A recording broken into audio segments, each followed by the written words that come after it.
Արդյոք հետընտրական գործընթացի համար մենք ունենք պլան B, քանի որ գործ ունենք խուլիգան խունտայի հետ, որ ամեն ինչի ընդունակ են եւ ըստ իս իրենք փողոցով եկել են եւ պետք է փողոցով գնան, իրենք երեկվա իր ելույթից հետո կարծում եմ, որ չի հաշտվելու ընտրությունների հետ, որը պետքա լինի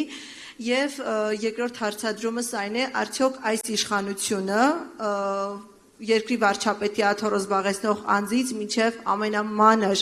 այս օրինազանցություններին խառնված անձիկ պետք է քրյորեն պատժվեն։ Նայեք, պլան B-ի վերաբերյալ ես նույնիսկ չեմ էլ ուզում մտածեմ պլան B-ով ծանրաբեռնեմ ինքս ինձ, որովհետև մեծ համոզմունք ունեմ, որ պլան A-ն հաջողություն է ունենալու։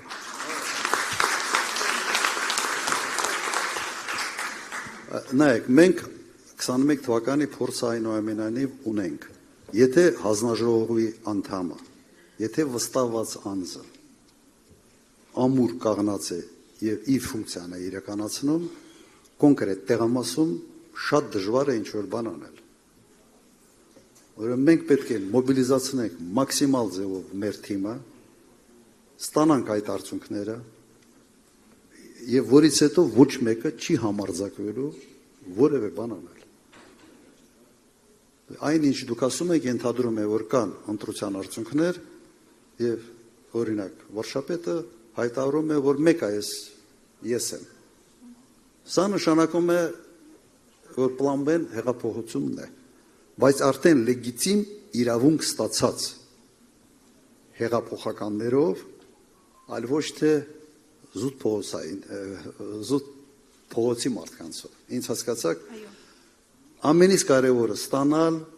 այդ մանդատը ժողովրդից, ստանալ այդ քվեն ժողովրդից։ Եթե այդ քվեն լինի, ոչ մեկը չի համարձակվելու ասել, որ չէ, ես մեկը աթոռս չեմ թողնում։ Այդ աթոռի տերը իրենք չեն,